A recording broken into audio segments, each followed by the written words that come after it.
दंडवत हो.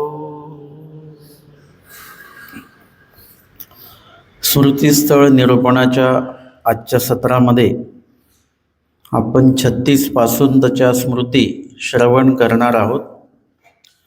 रूपदेव बा मिठाची पिशवी निषेधू. रूपदेवबा नावाचे गुरुकुळामध्ये असलेले साधक, त्यांच्याविषयी भटोबास आचार्य म्हणतात की मिठाची पिशवी जी आहे ती निषेध, म्हणजे त्याचा निषेध भटोबासांनी सांगितलेला आहे.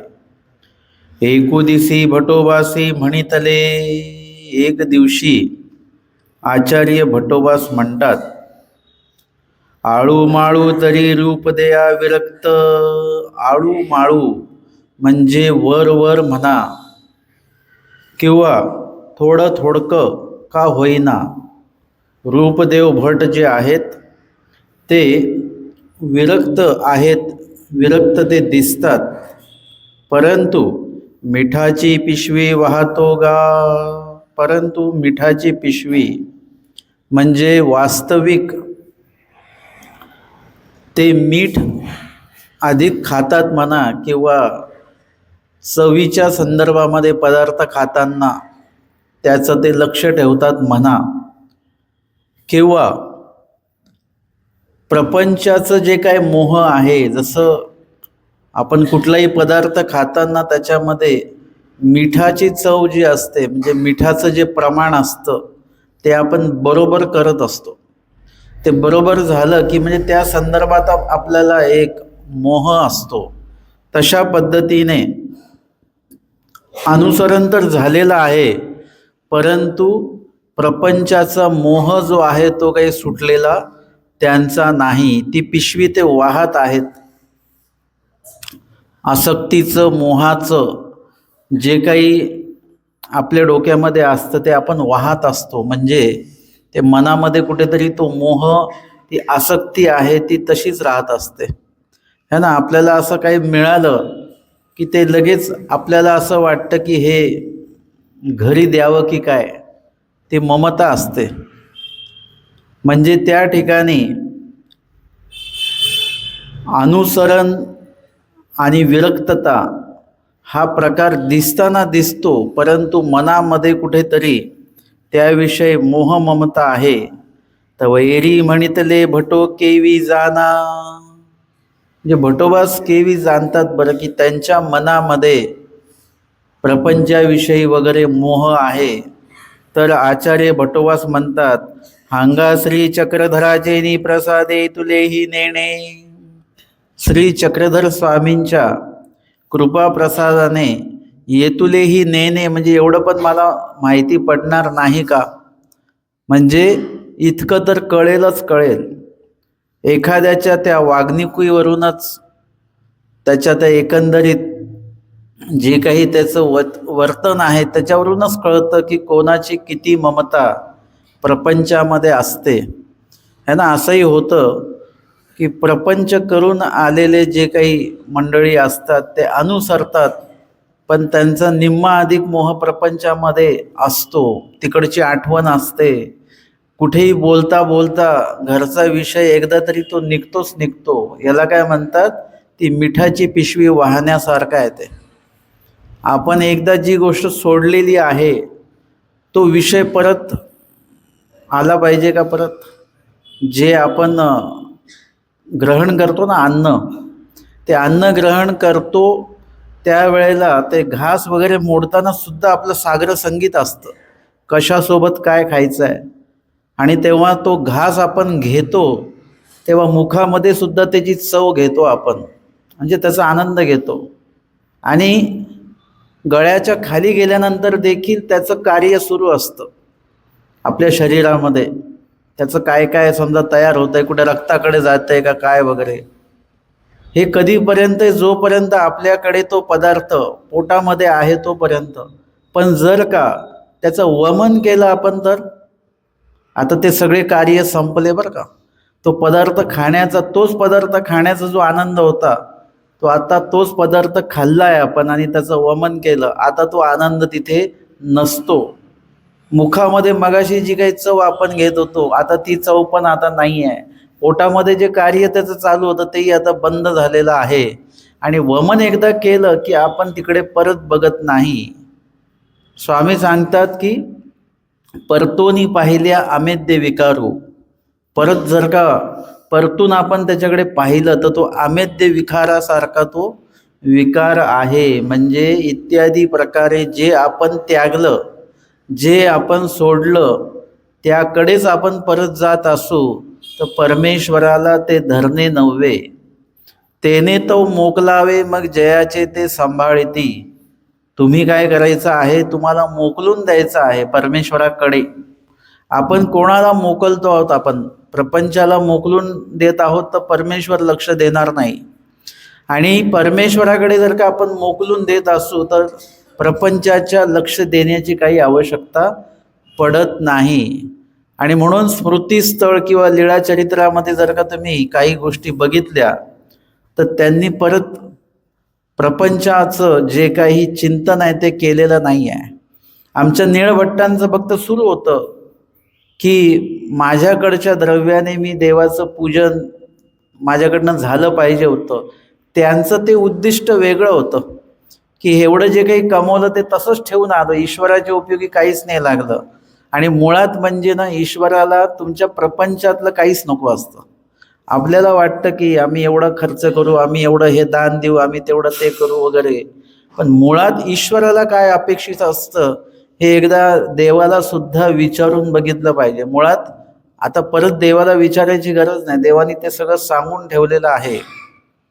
देवाने आपल्याकडे किती कपडे मागितलेले आहेत, किती पैसे मागितलेले आहेत, किती पदार्थ मागितले आहेत, वचनामध्ये आहे का कुठे? एक जन्म मात्र मागितलेला आहे, तो पण हक्काने मागितलेला आहे. म्हणजे या ठिकाणी आपल्याला अशा प्रकारे समर्पण जे आहे ते समर्पण परमेश्वराच्या ठिकाणी करता आलं पाहिजे.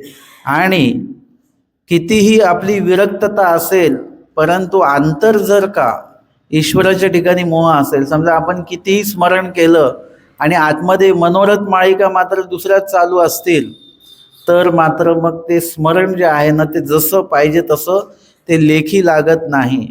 आणि म्हणून या ठिकाणी प्रपंचाचा जो मोह आहे तो थोडासा आपण कमी केला पाहिजे.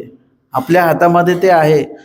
आपलं आयुष्य जर का प्रपंचात गेलेलं आहे त्यातलं थोडंसं हे एक जन्म इथे द्या असं स्वामींनी सांगितलेलं आहे. तर तो आता योग आपल्याला जर का प्राप्त होणार आहे किंवा प्राप्त झालेला आहे तर कुठेतरी ईश्वरपैकीच्या ज्या वस्तू आहेत आपल्याला मिळालेल्या, देवाच्या नावाने आपल्याला जे मिळालेलं आहे ते आपण देवाच्याच साधकांच्या ठिकाणी उपयोगात आणायचं, म्हणजे परमार्गामध्ये, बरं का.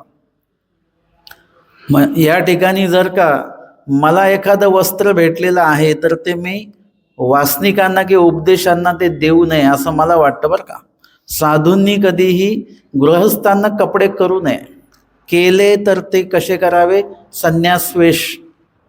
जसं मी सांगतो माझ्याकडनं काही कपडे मिळणार नाही, आमच्याकडनं जे कपडे मिळतील ते कसे संन्यासवेशाचे कपडे मी देऊ शकेन. परंतु प्रापंचिक जे कपडे आहेत करतात ना असं ग्रस्त लोकांना, ते साधू व्यक्तींनी करू नये. किंवा आपल्याला जे काही दान दातृत्वामध्ये आपल्याला एखादं काहीतरी वस्त्र मिळालेलं आहे, एखादी वस्तू मिळालेली आहे तर ती वस्तू आपण प्रापंचिक व्यक्तींना देऊ नये. ती कोणाला द्यावी? परमार्गामध्ये. आपल्या उपयोगाची नाही आहे का तर ती परमार्गाच्या ठिकाणी ती आपल्याला देता येते, कुणाच्या ना कुणाच्या उपयोगी ती लागेल. आणि म्हणून जर का आपण असं मिठाची पिशवी, म्हणजे वास्तविक मिठाची पिशवी नाही, आमच्या संवत्सरला एक महात्म्य होते ते म्हणजे जी काही पूर्ण मिठाने परिपूर्ण अशी भाजी असणार आहे ती भाजी खाताना देखील ते मिठाची पिशवी घेऊनच बसायचे. त्यांना वरून तेवढंच मीठ लागायचं परत. म्हणजे एका वाटीच्या भाजीला जेवढं मीठ टाकलंय तेवढंच मीठ परत ते, म्हणजे डबल मीठ खायचे, ते दुप्पट. असे मीठ खाणारे पण आहेत. म्हणजे ती मिठाची पिशवी त्यांना वागवावी लागायची. ही स्मृती वाचली की मला ती आठवण येते. त्यांना सोबत जेवताना एक मिठाची पिशवी ठेवावीच लागायची. म्हणजे ती मिठाची पिशवी नसेल तर त्यांना जेवणच जाणार नाही. तशा पद्धतीने ही मोहाची एक पिशवी आपल्या सोबत सतत असते. आपण प्रपंच सोडला तरी देखील तिथे मोह जो आहे तो आपला अडकलेला असतो, जो आपल्याला परमेश्वराकडे पूर्णत्वाने येऊ देत नाही. आणि जर का तसं नाही आलो आपण पूर्णत्वाने, तर परमेश्वर आपल्याला कसं काय मग पुन्हा संबंध देतील, की कसं काय आपण म्हणायचं की आमचे नरक चुकतील. त्या दिवशी कोणीतरी म्हणालं मला की संन्यास घेतल्याने नरक चुकतील का. आता मी काय सांगायचं, की हो म्हणायचं की नाही. त्यांना यथार्थ उत्तर पाहिजे है ना. मी सांगितलं की संन्यास घेऊन आचरण केलं तर नरक चुकतील, आणि संन्यास घेऊन आचरण नाही केलं तर मग नरक नाही चुकणार है ना. म्हणजे शाळेत ॲडमिशन गेल्याने पास होतो का नाही. शाळेत ॲडमिशन घेऊन अभ्यास पण करावा लागतो आणि मग एखादा तो विद्यार्थी तो पास होतो. तसं आचरण जो प्रकार आहे तो जेवढा जमेल आपल्याकडनं, मी असं म्हणत नाही की 100%च तो आचरण करा, परंतु स्वामींची पण अपेक्षा आहे नुसती सुरुवात करा. स्वामी सांगतात पुरुष प्रयत्नी, नुसता प्रयत्न करा. दैवाचे साह्य परमेश्वर मग तुमच्या अधिकाराच्या अनुरूप बरोबर परमेश्वर त्या जीवाला साह्य करत असतात. आणि भट्टोबासांना जेव्हा विचारलं की हे तुम्हाला कसं काय माहिती पडलं, की ते अशा प्रकारे म्हणजे गुरुनिमित्त, आचार्य म्हणतात की देवामुळे मला हे कळतं. म्हणजे जे अधिकरण असतात, जे गुरुनिमित्त असतात, ते नुसते आपल्याला त्यांनी असं बघितलं जरी तरी त्यांच्या लक्षात येतो की आपण काय आहोत ते. इतकं अधिकरण किंवा गुरुनिमित्ताची दृष्टी इतक्या प्रमाणामध्ये तल्लक असते की त्या ठिकाणी आपल्या नुसत्या बोलण्या चालण्यावरून असेल, उठण्या बसण्यावरून असेल, लगेच त्यांच्या लक्षात येतं की यांचा काय अधिकार आहे, यांची मनस्थिती काय आहे. कधी कधी असं असतं की प्रश्न तर विचारतो है ना. कधी कधी असं प्रश्न केल्यावर बाबा स्मरण कसं करायचं, कधी कधी त्याच्या प्रश्नावरून लक्षात येतं की हा फक्त प्रश्न आहे, वाचून ही व्यक्ती स्मरण करणार नाही आहे. प्रश्नावरूनच कळतं. आणि एखादी व्यक्ती जेव्हा प्रश्न विचारते तेव्हा कळतं की या व्यक्तीला स्मरण ही व्यक्ती करते, पण अजूनही या व्यक्तीला चांगलं स्मरण करायचं आहे. म्हणजे एकंदरीत त्यांच्या हालचालीवरून, देहबोलीवरून ते कळतं. सामान्य व्यक्तीला कळतं, अधिकरणांना तर अजून कळतं. आणि भट्टोबास जे आहेत, भट्टोबास तर अजूनच श्री चक्रधराचेनी प्रसादे, आमच्या स्वामींच्या जे काही जबाबदारी देवाने दिलेली आहे, जो काही प्रसाद स्वामींनी त्यांना दिलेला आहे, संविधान दिलेलं आहे आणि वरदान दिलेलं आहे भट्टोबासांना, त्या अनुषंगाने म्हणजे त्याचं श्रेय ते कोणाला देतात, परमेश्वराला देतात. त्याचं श्रेय ते स्वतः घेत नाहीत. पुढची स्मृती येते, अनुसरल्या वासनिका परस्परे पात्री भोजन निषेधू. अनुसरले आणि वासनिका दोघांना देखील भट्टोबासांनी तो विधी सांगितलेला आहे की त्या दोघांनीही परस्परे म्हणजे दोघांनी एकमेकांच्या पात्रामध्ये भोजन करायचं नाही. एकुदिसू भट्टोबासी म्हणितले, एकदा भट्टोबासांनी सांगितलं महात्मा वासनिकाचा ताटी न जेवावे आणि वासनिकीही महात्म्याच्या पात्री न जेवावे. म्हणजे वासनिकाने महात्म्यांच्या ताटामध्ये जेवायचं नाही. असं नाही की बाबा त्याच ताटामध्ये आता मी पण जेवतो, असं नाही करायचं. महात्म्यांची ताटं म्हणजे आपण जर का प्रापंचिक आहोत तर आपल्या घरामध्ये साधूंसाठींचं वेगळं सगळं काय असलं पाहिजे. चहाच्या कपापासून तर वगैरे वगैरे सगळं वेगळं असलं पाहिजे. त्यांना बसायला जे आसन टाकतो ते वेगळं असलं पाहिजे. त्याच्यावर चादर टाकत असाल ती वेगळी असली पाहिजे. जेवढं काही तुम्हाला असं वेगळं ठेवता येतं तेवढं तुम्हाला वेगळं ते ठेवायचं आहे. एखाद्याच्या घरी जर का देवपूजेची विभाग व्यवस्था वेगळी करता येत असेल तर ती पण वेगळी करायची. जेवढं जमेल तेवढं आपलं अलिप्तपणा जो आहे तो ठेवता आला पाहिजे. आपण ज्या भांड्यांमध्ये किंवा ताटामध्ये ग्लासामध्ये पाणी पितो किंवा जेवतो वगैरे चहा घेतो, ते पात्र त्यांना देता कामा नये, त्यांच्यासाठी ते वेगळे असले पाहिजेत. हे कुणासाठी? वासनिकांसाठी आहे. आणि साधूंसाठी पण तेच सांगितलेलं आहे की ते ज्या पात्रात जेवतात त्या पात्रांमध्ये वासनिकांना त्यांनी देऊ नये, की काय होत नाही घ्या, असं नाही, त्यांच्यासाठी वेगळंच असलं पाहिजे. आणि उपहार ज्या ताटामध्ये आपण दाखवतो, म्हणजे एरवी आपण प्रॉपर ताट वाढून ते विशेषांसमोर ठेवतो, स्थानासमोर ठेवतो म्हणा, तर ते ताट आणि ते पात्र भांडं सुद्धा वेगळे असले पाहिजेत. ते तर वेगळे असतात बहुतांशी, पण शक्यतो ते वेगळे ठेवायचे. म्हणजे इत्यादी प्रकारे एका ठिकाणी मी गेलो तर तिथे मला म्हणजे पंथात मी कुठेच नाही बघितलं असं त्या ठिकाणी बघितलं की मी त्यांच्याकडे गेलेलो आहे तर माझ्यासाठी त्यांनी वेगळे भांडे वगैरे सगळे काढलेले आहेत आणि त्यावर माझं नाव टाकलेलं आहे.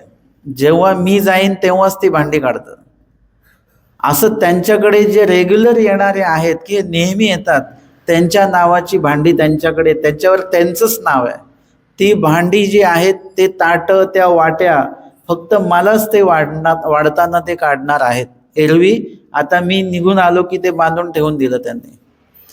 आणि अजून काही असे वेगळे ठेवलेत की अजून कोणी दुसरे साधू आले त्यांच्यासाठी, जे अचानक आले म्हणा, कधी न येणारे आले, त्यांच्यासाठी पण वेगळी भांडी आहेत.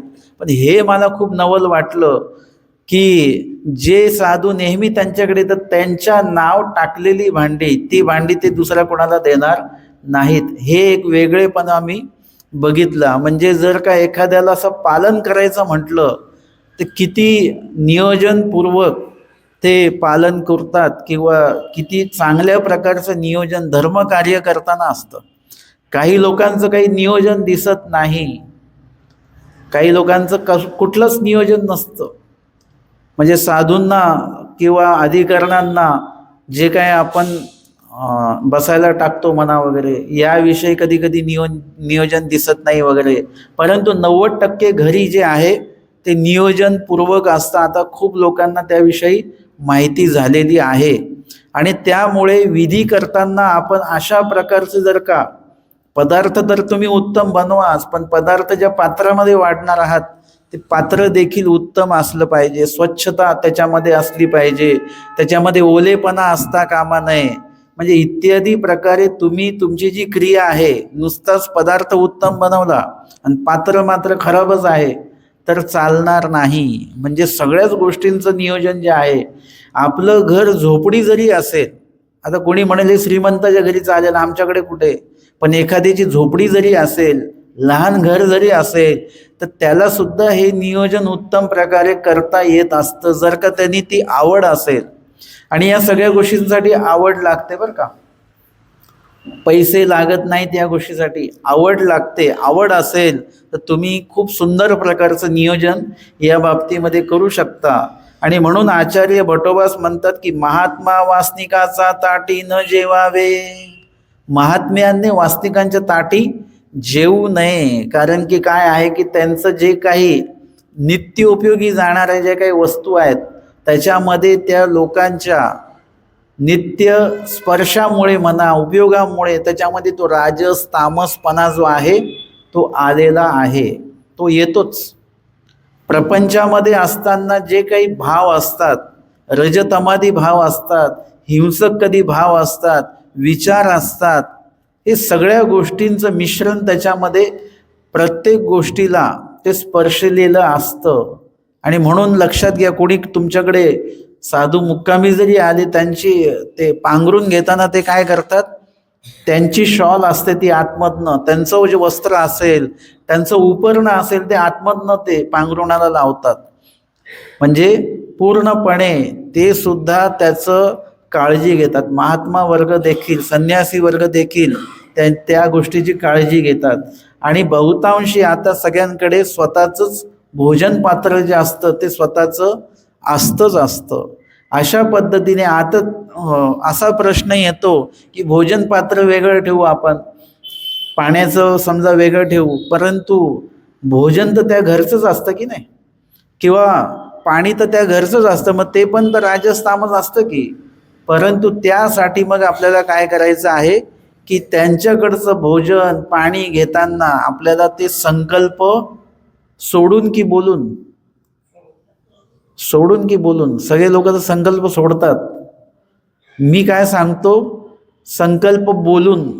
आपल्याला संकल्प बोलता आला पाहिजे बरं का. संकल्प सोडणे हे वाक्य नकारात्मक आहे, संकल्प बोलणे हे वाक्य सकारात्मक आहे. आलं का लक्षात? मी संकल्प सोडला की घेतला. काय करत असता तुम्ही? संकल्प सोडत असता की घेत असता? आता 1 जानेवारी येते, त्या दिवशी आपण काय करतो? संकल्प सोडून देतो की घेतो संकल्प? आजपासनं मी संकल्प घेत आहे की मी 1 गाठी स्मरण अधिक करणार आहे. आणि तो संकल्प जो केलेला असतो तो सोडणे म्हणजे मी आजपासनं जो संकल्प घेतला होता स्मरण जास्त करण्याचा, तो आता मी सोडत आहे. म्हणजे तो काही माझ्याकडनं पूर्ण होऊन नाही राहिला. संकल्प म्हणजे निश्चय. आता संकल्प सोडणे म्हणजे काय? निश्चय सोडणे असं असतं. निश्चय कधी सोडायचा नसतो, निश्चय हा करायचा असतो. म्हणून आपल्याकडे देखील महानुभाव पंथात देखील कर्मकांडांच्या सोबत हा संकल्प विधी, एक पाण्याचा संकल्प जो आहे तो आलेला आहे, है ना. की आपण ते पाण्याचा संकल्प सोडल्याशिवाय आपल्याला समाधान नाही वाटत. काही ठिकाणी असं होऊन जातं की संकल्प सोडून सोडून अक्षरशः तिथे नुसतं पाणी पाणी होऊन जातं. परंतु पाण्याचा संकल्प आपण जेव्हा दातृत्व करतो, वस्तू देतो, त्याच वेळेला भजन पूजन श्री चक्रधारासार आपण म्हणून ते जर का एकदा दिलं की मग त्याचा वेगळा पाण्याचा संकल्प सोडण्याची आवश्यकता हे वैदिकतेतनं आपल्याकडे आलेलं आहे आणि आपण ते धरून ठेवलेलं आहे. आता सांगा बरं, तुम्ही कसला कसला संकल्प सोडता? तुम्ही चहाचा संकल्प सोडता, है ना, पाण्याचा संकल्प, जेवणाचाही सोडता.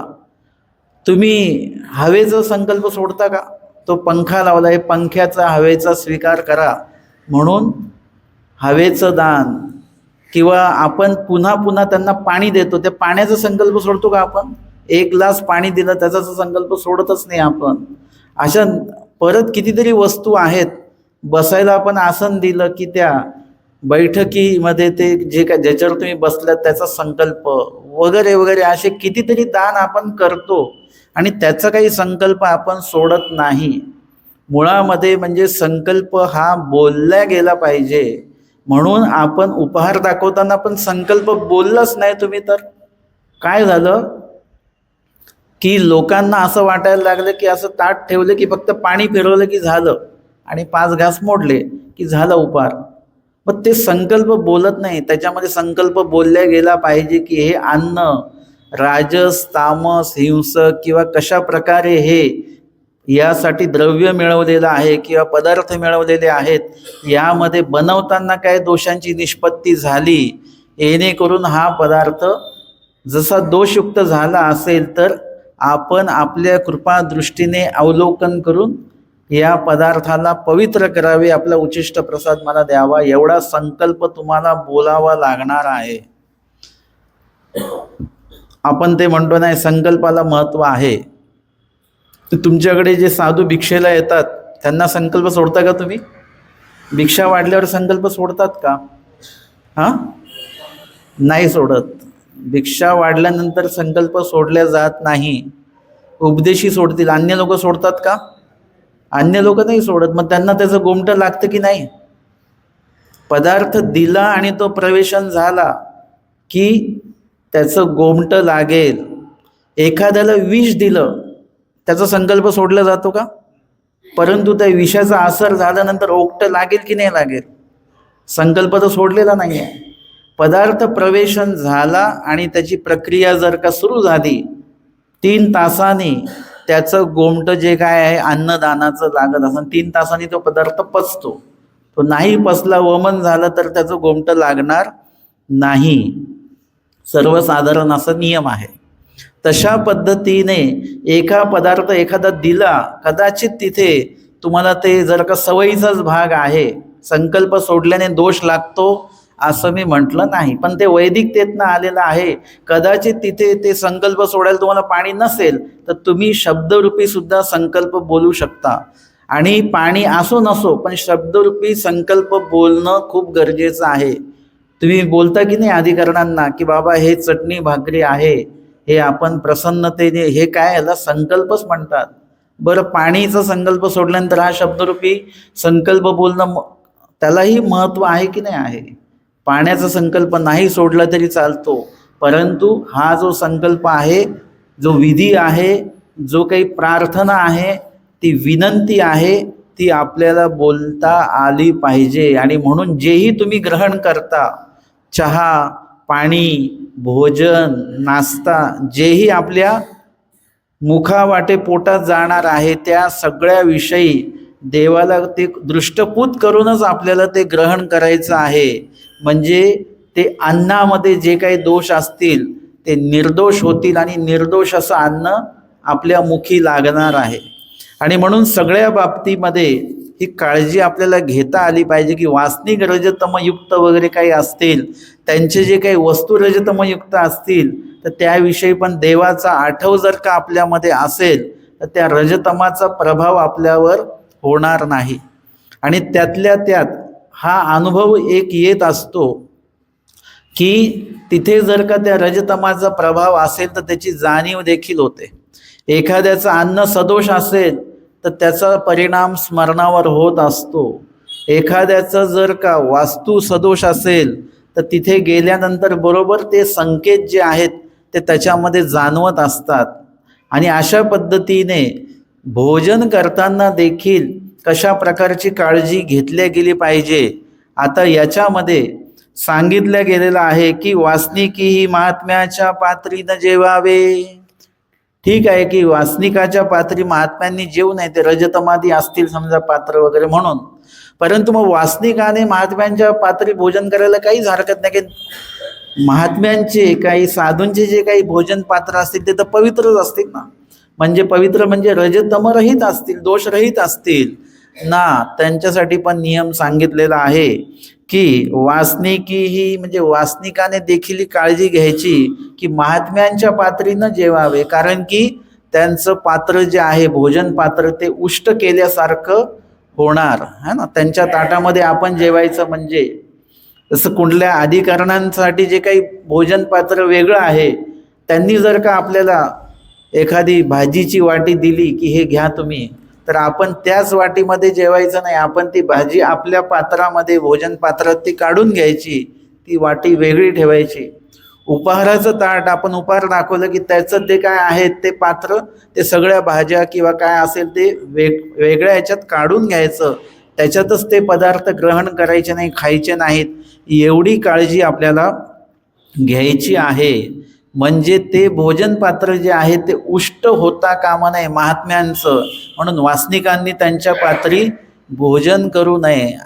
आणि आपलेनी दोषे तया धर्मानी तयाचेनी आपण्या. आणि याच्यामुळे काय होतं की आपलेनी दोषे तया धर्महानी, म्हणजे महात्म्यांना सांगतात की आपलेनी दोषे, जर का आपण म्हटलं काय होत नाही खा वगैरे, तर आपण अकुशलता त्यामध्ये आपली होऊ शकते आणि त्यांना दोष लागू शकतो है ना. कधी कधी असं असतं की आपण जे महात्म्यांना आसन टाकतो बसायला, त्याच आसनावर वासनिकांना बसवतो, बसा काय होत नाही, आता कोण बाबा नाही आहे तिथे, आणि ते वासनिकही बसून जातात.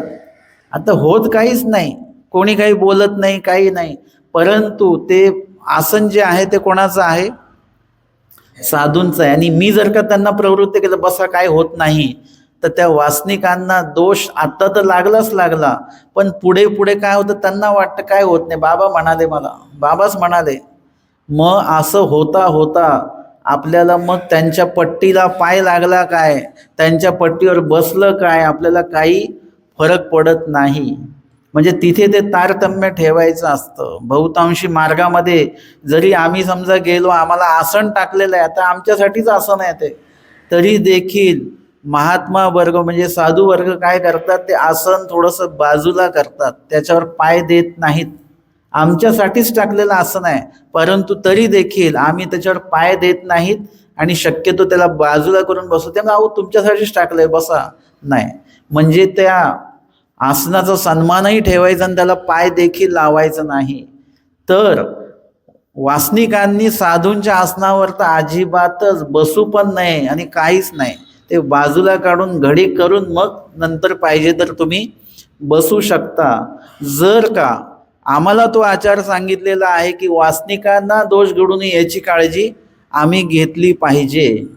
आता जर का ती सवय आम्हीच तुम्हाला लावली तर तुम्ही म्हटले की नाही बाबा हे आपलं भोजन पात्र याच्यात मी कसं देऊ, नाही नाही काय होत नाही आता ते घासायचंच आहे, तरी देखील तुम्हाला मात्र काय करायचे, तुमची काळजी तुम्ही घ्यायची. आणि तुम्हाला ती दोषाची निष्पत्ती कशी होते की हळूहळू मग आपल्याला असं वाटतं काही होत नाही, आम्ही नेहमी मार्गात जातो है ना. नेहमी मार्गात जाणाऱ्यांचं एक तर लाभ होतो नाही तर एक तर नुकसान होतं बरं का. ज्या विभागामध्ये साधूच भेटत नाही त्यांना साधू भेटल्यानंतरचा जो आनंद आहे तो आनंद ज्यांना ज्या भागात भरपूर साधू असतात त्या भागातल्या लोकांना तो आनंद नसतो बरं का. त्यांना वाटतं नेहमीचंच आहे नेहमीचंच आहे असं होऊन जात असतं. तशा प्रकारे जे नेहमी मार्गात जातात त्यांना एकतर मार्गाची उडबस कळते, तिथलं सेवादास्य घडतं आणि एक दुर्लभता त्यांच्या लक्षात येते तिथली, म्हणजे त्यामध्ये त्यांची ती आवड वाढत वाढत जाते. ते स्पेशली तिथे सेवा करण्यासाठी जातात. आणि एखादे व्यक्ती जे नेहमी जातात त्यांना इतकं ते सवयीचं होतं, त्यांना ते साधू कोणी महंत आहेत का अधिकरण आहेत वगैरे त्यांच्याविषयी त्यांना काही असं भावच नसतो. ते बाबांना आम्ही लहानपणापासून बघितलेलं आहे, हे लोक का बोलत असतात मला कळत नाही. त्यांना लहानपणापासून तुम्ही बघितलं असेल, पण आता ते महंत आहेत, आता त्यांचं अध्ययन झालेलं आहे, आता त्यांचा एक विशिष्ट संन्यास वर्ष त्यांना झालेले आहेत, म्हणजे त्यांच्याविषयी असळखता आपल्यामध्ये येते, पातळपण आपल्यामध्ये येतं. ते येऊ द्यायचं नाही, दुर्लभताच ठेवायची. आपल्याकडे भरपूर सोनं आहे म्हणून कुठे सोनं पडलेलं दिसतं तर आपण दुर्लक्ष करतो का त्याच्याकडे? नाही, सोन्याला तेवढंच, एवढूसा जरी तुकडा असेल सोन्याचा तरी त्याला तेवढाच सन्मान आपण देतो. म्हणजे तेवढा सन्मान आपल्याला, आपण नियमित जर का धर्मकार्यामध्ये असू, नियमित जर का मार्गाच्या संपर्कात असू तर त्या मार्गाची दुर्लभता आपण ठेवली पाहिजे. त्याची असळकता किंवा त्याच्याविषयी पातळपण आपल्यामध्ये त्या स्नेहाविषयी त्यांच्या येता कामा नये. आणि म्हणून ही सलगी कधी होत असते, जेव्हा आपण वारंवार महात्म्यांच्या पंक्तीला बसतो ना त्यावेळेला हे पातळपण आपल्याला यायला लागतं. किंवा वारंवार जेव्हा आपण त्यांच्याकडे येणं जाणं असतं, संपर्क वाढला की एक तर स्नेह वाढतं, परंतु इथे जी काळजी घेतल्या जाते ती काळजी मात्र कमी कमी होत राहते. या दोन्ही गोष्टी आपल्याला राखता आल्या पाहिजेत. आणि म्हणून या ठिकाणी सांगितलेलं आहे, कापा विषयाची एकासनी न बैसावे. आणि आपल्या काही अकुशलतेमुळे वासनिकांना दोष लागता कामा नये. आणि वासनिकांचं जे काही वर्तन आहे त्या वर्तनामुळे आपल्याला दोष लागता कामा नये. कारण की आपण जे सांगू ते वासनिक करणार आहेत. मग एखाद्या वेळेस वासनिकांना कुठेतरी ते विधी करताना असळकता त्यांची घडता कामा नये, अदक्षता त्यांची घडता कामा नये, अकुशलता त्यांची घडता कामा नये आणि त्यांचा धर्म कमी होता कामा नये. म्हणजे ह्या काळजी, या बाबतीतली काळजी देखील आपण घेतली पाहिजे. आणि स्वामींनी तर सांगितलं की विषयाची एका सनी न बैसावे. आता इथे आसनाचा विषय आलेला आहे आणि स्मृतीस्थळामध्ये सुरुवातीच्या ओळींमध्ये भोजन पात्राचा विषय आलेला आहे, परंतु आपण मगाशीच सगळा विषय घेतला. मग त्याच्यात बसण्याचं आसनापासून, बसण्याचं आसन का की आमच्या स्वामींनी हे वचन सांगितलेलं आहे की विषयाच्या एका सनी न बैसावे. म्हणजे दोषवंत व्यक्ती आहेत त्यांच्या आसनावर आपण बसायचं नाही, आपण आपलं वेगळं आसन ठेवायचं किंवा त्यांचं वेगळं आसन ठेवायचं. त्यांच्या आसनावर आपण बसलो तर काय होणार आहे की आपले त्यांचे जे काही अवगुण असतील ते आपल्याकडे आपोआप येतात, निर्जीव वस्तूच्या माध्यमातून येतात बरं का. तो व्यक्ती जे काही बोलून चालून आपल्याला दोष आपल्यामध्ये संचारणार आहे तो तर येणारच आहेत, परंतु त्याच्या त्या निर्जीव वस्तू उपयोगात आणल्यानंतर देखील आपल्यामध्ये ते भाव जे आहेत ते तयार होत असतात. आणि म्हणून त्यांच्या एकासनी देखील बसायचं नाही, आपलं स्वतंत्र आसन असलं पाहिजे. आता एकासनाचा अजून एक आपण अर्थ बघूया की त्यांच्या बैठकीला बसायचं नाही. आपण म्हटलं दोषवंत व्यक्ती आहेत, ते अन्यवार्ता करणार आहेत, मी त्यांच्या बाजूला बसताना त्यांच्या आसनावर बसलो नाही, मी माझं आसन वेगळं घेऊन बसलो, आता चालेल का? ते एकासनी न बैसावे म्हणजे एका बैठकीत त्यांच्या बैठकीला बसायचं नाही. अन्यवार्ता करणारा व्यक्ती असेल तर त्याच्यापासनं लांब बसायचं, जेवढं जमेल तेवढं लांब बसायचं, त्याची अन्यवार्ता आपल्या कानावर येता कामा नये इतकं लांब आपण बसायचं. किंवा त्याचा आपला संपर्क वारंवार नाही झाला पाहिजे एवढं लांब आपण त्याच्यापासनं बसायचं आहे. एकासनी न बैसावे म्हणजे त्याच्या संपर्कामध्ये देखील आपण जायचं नाही. आमचे स्वामी सांगतात साक्षी न ठाकावे, द्रव्य संबंध म्हणजे समोर सुद्धा जायचं नाही. दोषवंत व्यक्ती असेल, अन्यवर्ता करणारा व्यक्ती असेल, तमतम करणारा व्यक्ती असेल, निंदा करणारा व्यक्ती असेल तर त्याच्या संपर्कातच राहायचं नाही. एक जण होते, ते नेहमी काही ना काही असा मेसेज करायचे मला की बाबा ह्या वचनाचं आचरण कोणीच करत नाही, त्या वचनाचं आचरण कोणीच करत नाही. मी म्हटलं तुम्हाला करायचं काय आहे? कोण कोण आचरण करत नाही त्याच्याही पेक्षा मी असं सांगेन की तुम्ही दीक्षा घ्या आणि तुम्ही या सगळ्या वचनांचं आचरण करून सगळ्यांची बोलती बंद करा. तुमच्याकडे ती संधी आहे. आता ते मात्र प्रापंचिक आहे. प्रापंचिक व्यक्तींनी साधूंना नाव ठेवणं एकदम सोपं असतं आणि साधूंनी प्रापंचिक व्यक्तींना नाव ठेवणं सोपं असतं.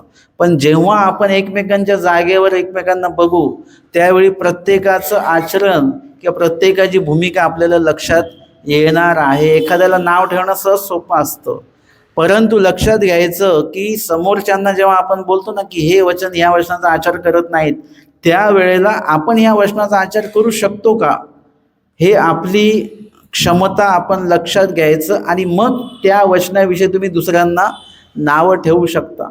पण सकळ वचनांचा अभ्यास केल्यानंतर हे लक्षात येतं की देवाने आम्हाला सांगितलं की कुणालाच नावं ठेवायची नाही आहेत, आणि त्याच्यात माझा वेळ मी का घालू? मला जर का निरूपण करायला बोलवलंय आणि मी दुसऱ्यांना जर का इथे नावं ठेवत राहिलो तर मी माझा वेळ घालवण्यासारखा आहे, तो वाया घालवतोय. त्याच्यातनं मला मोक्ष साधनेची कुठलीही योग्यता माझी होऊन राहिलेली नाही. उलट आमचे स्वामी सांगतात की प्राणियाचे दोष सांगू नका, देवालाही सांगू नका आणि कुणालाच सांगू नका.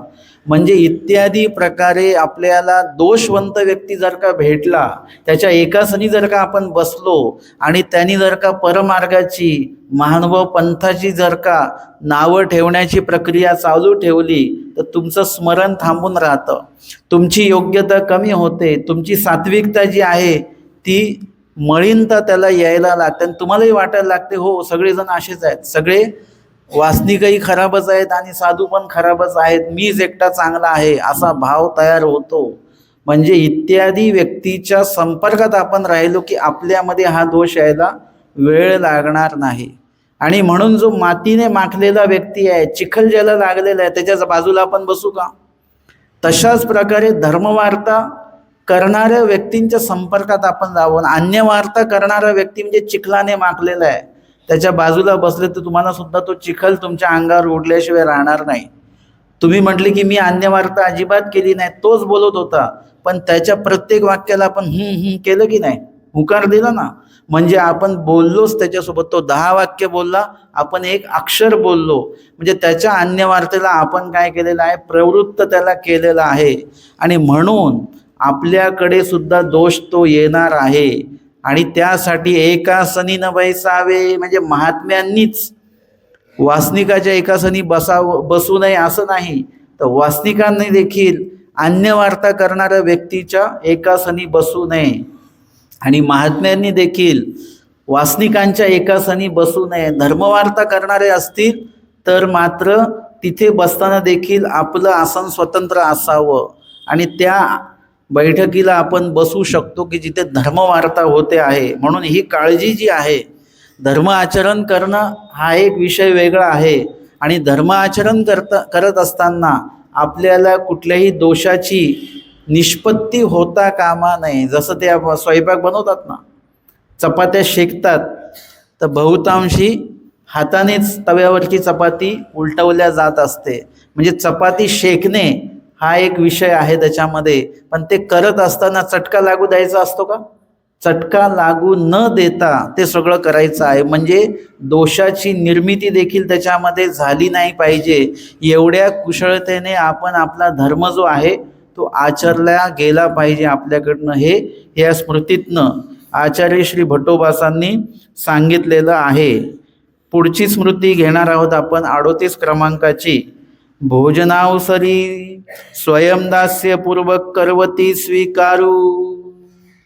भोजन समय स्वयंदास्यपूर्वक भट्टोबासांनी स्वतःच्या पाण्याचं जे काही पात्र आहे ते स्वतःच घेतलेलं आहे. एकू दिसू भट्टोबासांपुढा पांतीसी सांगाती करवती ठेव विसरले. एकू दिसू म्हणजे रोजचा असा आहे की भट्टोबासांना भोजन समयी पाण्याचं जे काही पात्र आहे ते ठेवण्याची सेवा कुणाकडे तरी आहे आणि रोज ते पाणी ठेवलं जातं तिथे. परंतु एक दिवशी काय झालं की भट्टोबासांपुढा पांतीसी सांघाती जे काही सोबतचा सेवक वर्ग आहे ते करवती ठेवू विसरले. म्हणजे पाण्याचे भांडे जे आहे हे कदाचित किंवा पाण्याचं जे काही संग्रह आहे, जो कदाचित कपड्याची पिशवी असते ना, पाण्याची पिशवी असते, कपड्याची असते, पण ती त्याच्यामध्ये पाणी ठेवल्या जातं आणि ते थोडंसं हवेशीर जर का ठेवलं तर ते पाणी थंडगार देखील होतं.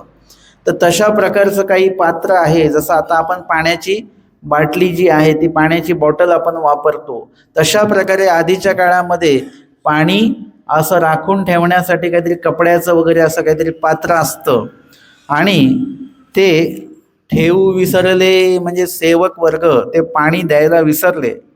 ते भट्टोबास जेवत जेवता उठले. आणि भट्टोबास अचानक भोजन करता करता काय झाले, उठलेले आहेत. आणि उठल्यानंतर ऐसे झाले काही वमन करू गेले. आणि बाकीच्यांना असं वाटलं हे काय झालं बरं, काही खडा लागला की वमन करायला गेले. मुळामध्ये खडा लागला तर आपण तो बरोबर जेवता जेवता तो खडा काढतो, परंतु उठतो कधी आपण, म्हणजे काहीतरी वमनासारखं तर झालं नाही यांना. आणि वमन तर करू गेले नाहीत. तव भट्टोबास आपली करवती घेऊन आले. भट्टोबास बाहेर गेले आणि आपली पाण्याचं जे काही ती पिशवी आहे ती घेऊन आले आतमध्ये. आणि मग उदक घेतले, म्हणजे पाणी प्यायचं होतं आणि ते पाणी ठेवायला ते विसरले. आणि म्हणून भट्टोबा स्वतः उठून गेले आणि स्वतः पाणी घेऊन आले स्वतःचं. एरा दैन्य झाले. आणि बाकीच्यांना दैन्य झाले म्हणजे लाजल्यासारखं झालं की आपली रोजची सेवा होती, आज आपण ती सेवा करायला विसरलेलो आहोत. मग सांगाती सावध वर्तती. आणि मग सांगाती म्हणजे सेवक वर्ग नंतरच्या काळामध्ये सावधपणे वर्तन करतात, म्हणजे लक्ष ठेवतात, विसरत नाही. सेवक वर्ग जो आहे त्या सेवक वर्गाची ही जबाबदारी असते आणि त्यांनी ती काळजी घ्यायची असते की आपल्याकडे काय सेवा आहे त्या सेवेला आपण न्याय देणं हे आपलं कर्तव्य आहे. आणि त्याच्यामुळे लीळाचरित्रामध्ये पण आपल्याला बघायला मिळतं की आमच्या बोनेबाईंनी स्वामींसाठी अशा वाहना बांधल्या होत्या, म्हणजे तयार करून घेतल्या होत्या चप्पल स्वामींसाठी, उपान्न हो. आणि एकदा काय झालं की मग असं व्हायचं की बोनेबाई पुढे पुढे चालायच्या, स्वामी मागे मागे चालायचे. आणि एका ठिकाणी नदी लागली आणि स्वामींनी बोनेबाईंनी ती नदी पार केली, स्वामींनी पण ती नदी पार केली. आणि मग परत प्रवास सुरू झाला. आणि नंतर मग जेव्हा बोनेबाईंनी स्वामींच्या श्रीचरणाकडे बघितलं तर श्रीचरणी उपान्नो नाहीत. बोनेबाईंनी तर देवा ते उपान्नो. स्वामी म्हणतात बाई ते तिकडे पाणी लागलं ना, मग आता पाण्यामध्ये वाहना आणल्या असत्या त्या खराब झाल्या असत्या, मग त्या तिथेच काढून ठेवल्या आम्ही आणि आले. आता मग बोनेबाईंच्या काय लक्षात आलं की जिथे पाणी लागलं तिथे आता स्वामी आपल्या श्रीकरामध्ये वाहना घेतील का? ही काळजी कोणी केली पाहिजे? ही मी काळजी केली पाहिजे होती की मी पाणी लागलं त्या ठिकाणी मागे थांबलं पाहिजे होतं. त्या उपायांनो मी माझ्या हातामध्ये घेतल्या पाहिजे होत्या. आणि मग पुढे जेव्हा कधी चालता चालता बोनेबाई पुढे चालतात, स्वामी मागे चालतात. जर का पाणी लागलं, नदी लागली, तर बोनेबाई मग मागे थांबायच्या आणि उपांनो आपल्या हातामध्ये घ्यायच्या. अशा प्रकारची काळजी बोनेबाई घ्यायला लागल्या. म्हणजे इत्यादी प्रकारे आपल्याकडे जी सेवा असते, आपल्याकडे जी जबाबदारी असते, ती योग्य प्रकारे, आता कदाचित असं पण असेल की त्यांच्याकडे ती सेवा आहे, माझ्याकडे नाही आहे. जरी माझ्याकडे ती सेवा नाही आहे तरी माझी सेवा करत असतानाच मी दुसऱ्या सेवेंकडे पण लक्ष दिलं पाहिजे. मी जर का पाणी वाढतोय तर मी चपाती नाही हे पण बघितलं पाहिजे. मी म्हटलं नाही माझ्याकडे फक्त पाणी वाढायची सेवा आहे, नाही, मी ते पण बघितलं पाहिजे. कुठला कुठला पदार्थ आवश्यक आहे वाढायला त्याची सूचना आपण त्यांना देऊ शकतो. एखादी कुठली सेवा जी आहे की जी बाकीच्यांच्या लक्षात येत नाही, आपल्या लक्षात आली, तर ती सेवेविषयी आपण सूचना देऊ शकतो किंवा ती सेवा आपण स्वतः करू शकतो. अशा प्रकारे सेवक वर्ग जो आहे तो सावधपणे वर्तणारा असला पाहिजे की त्यांचं सगळीकडे सगळं लक्ष असलं पाहिजे. बघा, अधिकरणं जे असतात, मार्गाचे प्रमुख जे असतात, त्यांचं बसल्या ठिकाणी सगळीकडे लक्ष असतं, कुठे काय सुरू आहे, कुठे काय सुरू आहे. आमचे संवत्सरचे मोठे बाबा होते, त्यांना बसल्या ठिकाणी आश्रमाच्या कुठे काय सुरू आहे ते सगळं माहिती असं. मामाजींना सगळं माहिती असायचं, आतमध्येच बसलेले आहेत, परंतु पूर्ण आश्रमामध्ये ते लक्ष. म्हणजे ही अधिकरणाची ही विशेषता आहे, कुशलता आहे की त्या ठिकाणी काय आवश्यक आहे, काय अनावश्यक आहे, या सगळ्या गोष्टींचं तारतम्य ते आपल्या त्या क्रियेतनं ठेवत असतात. आणि म्हणून इथे जो सेवक वर्ग आहे त्या सेवक वर्गांना त्या अधिकरणांच्या एक पाऊल पुढे राहावं लागतं. त्यांना काय अपेक्षित आहे, अधिकरणांना काय म्हणायचं आहे किंवा आता काय लागणार आहे, हे अधिक सेवक वर्गाला हे कळालं पाहिजे. ते सांगण्याची गरज आवश्यकता पडली नाही पाहिजे. इतका सेवक वर्ग जो आहे तो इतका कुशळ असला पाहिजे आणि सेवेच्या संदर्भातलं महत्त्व जाणणारा असा असला पाहिजे. आणि मग सांगाती सावध वर्तती, सांगाती जे आहेत ते सावधपणे नंतर लक्ष देत होते. पुढची स्मृती येते 39 क्रमांकाची. संबंध स्थान नमस्करणी लीळा स्मरणानुवादू. संबंध स्थान म्हणजे स्वामींच्या संबंधित जे आहे ठिकाण, ज्याला आपण स्थान म्हणतो, ते वंदन करत असताना लीळा आणि स्मरण याविषयी आचार्य भट्टोबासांनी निरूपण केलेलं आहे. एकू दिसू भट्टोबासी म्हणितले, एकदा भट्टोबास म्हणतात, जया तीर्था जाई जे ते तिची लीळा आठवी जती. ज्या तीर्थाला तुम्ही जाता, आलं लक्षात? खूप लोक हा प्रश्न विचारतात की बाबा आम्ही जर का रिद्धपूरला गेलो तर आम्ही स्मरण कुठल्या नामाचं करायचं, आम्ही पांचाळेश्वरला गेलो तर स्मरण कुठल्या नामाचं करायचं, लीळा कुठली आठवायची, असे प्रश्न अनेक वेळा येतात. त्याचं जे उत्तर आहे ते आचार्य भट्टोबासांनी आम्हाला दिलेलं आहे. एकुदिसी भट्टोबासी म्हणितले, जया तीर्था जाईजे. ज्या स्थानाला तुम्ही जाणार आहात, श्री दत्तात्रय प्रभू महाराजांचं स्थान असेल, श्री प्रभूंचं असेल स्थान, किंवा श्रीकृष्ण महाराजांचं एखादं स्थान असेल, आमच्या स्वामींचं एखादं स्थान असेल, श्री चक्रपाणी महाराजांचं स्थान असेल, जया तीर्था जाईजे तेथीची लीळा आठवी जती. तिथल्याच लीळा तुम्हाला आठवाव्या लागणार आहे ना. श्री चक्रधर स्वामींच्या स्थानाकडे गेलात आणि दत्तात्रय प्रभूंची लीळा जर का तुम्ही आठवत असाल तर ते अयोग्य आहे अशातला भाग नाही, त्याच्याने दोष लागेल अशातला भाग नाही आहे. परंतु ज्या ठिकाणी तुम्ही जाल तर त्याच ठिकाणच्या लीळा ज्या आहेत त्या आपल्याला आठवता आल्या पाहिजेत. आणि ज्या ठिकाणी आपल्याला जायचं आहे त्याच ठिकाणच्या लीळा आधी आपल्याला माहिती असल्या पाहिजेत, है ना. आपण तीर्थाला जातो ना तेव्हा आधी विचार, कुठली कुठली स्थानं करायची, कुठली कुठली स्थानं करायचे, कशासाठी विचारतो आपण. उलट ते माहिती तर झालंच पाहिजे की आम्ही पैठणला जाणार आहोत, पांचाळेश्वरला जाणार आहोत, नवगावला जाणार आहोत. ही जर का एकदा यादी मिळाली तर तुमचं काय काम आहे की त्या त्या स्थानाच्या लीळा काय आहेत हे माहिती करून घेतल्या पाहिजेत. नुसतंच माहिती केलं पैठणला जायचं, पण पैठणची लीळा काय आहे ही ती माहिती करून घ्या. तुम्ही म्हणतात नाही आमच्यासोबत ते बाबा आहेत ते सांगणार आहेत लीळा.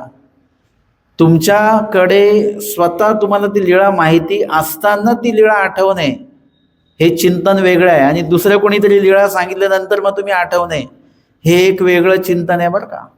है ना. आपण सोबतच्या बाबा, हा बाबा लीळा सांगायतली, आणि मग ते सांगतात. आता कधी लीळा आठवणार तुम्ही, कशी लीळा आठवणार, तुम्हाला लीळाच माहिती नाही आहे, तुम्ही आत्ताच ती लीळा ऐकली आहे. तर त्या लीळेचं स्मरण जे आहे, तुम्ही जर का आता चाललात पैठणला, तर त्या पैठणला रस्त्याला एकदा लागलो, हे स्थान वंदन करून पुढच्या स्थानाला चाललोय, तर पुढच्या स्थानाची लीळा त्या प्रवासामध्ये आपलं चिंतन झाली पाहिजे. स्मरण आणि लीळा चिंतन दोन्ही घडलं पाहिजे, आणि मग तिथे पोहोचल्यानंतर मग तुम्हाला सगळ्या लीळेंचं स्मरण. त्या ठिकाणी ही बाईसांची गुंफा, इथे स्वामींचं अवस्थान होतं वगैरे वगैरे, इथे स्वामींचं निरूपण होत होतं, इत्यादी सगळ्या लीळा तिथे तुम्हाला आठवल्या गेल्या पाहिजेत.